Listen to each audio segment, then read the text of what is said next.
grandis, grandis, grandis, grandis, grandis, grandis, grandis, grandis, grandis, grandis, grandis, grandis. Loin de leur pays, les femmes de la communauté rwandaise au Bénin s'approprient le thème de la 47e édition de la Journée internationale des droits de la femme. Investir en faveur des femmes, accélérer le rythme à travers une formation sur l'entrepreneuriat féminin. Le thème de l'entrepreneuriat nous semble adapté pour que la femme sache qu'elle ne peut pas s'en sortir si elle n'est pas autonome socialement et financièrement.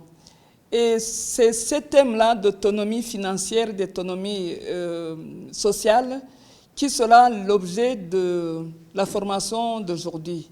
L'initiative du comité RCA Bénin va permettre aux bénéficiaires de mieux s'intégrer dans leur pays d'accueil. Le formateur leur a donné des outils à cette fin. Ça parle des principes fondamentaux du succès que nous avons essayé de définir à partir des 6 lettres du mot même succès. Le S pour le savoir, le U pour union, le C, premier C pour le cœur, le cerveau, qui ne doivent se nourrir que d'émotions et de pensées positives. Le second C, les croyances qui doivent être positives et actives et agissantes.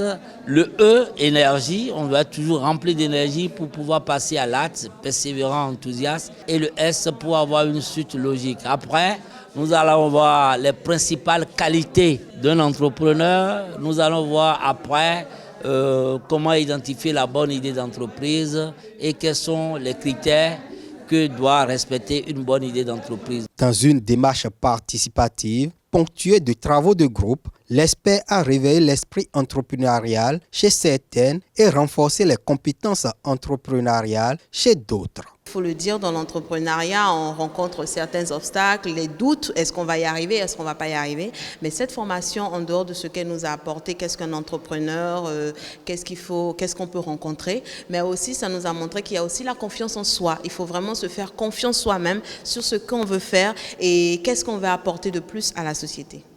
La suite, ça sera de voir comment est-ce qu'on peut analyser l'environnement ici au Bénin où nous vivons et créer des entreprises. Nous avons déjà vu des sœurs rwandaises qui vivent ici et qui ont créé des entreprises. Donc ça veut dire que c'est possible et que nous aussi nous pouvons entreprendre ici au Bénin.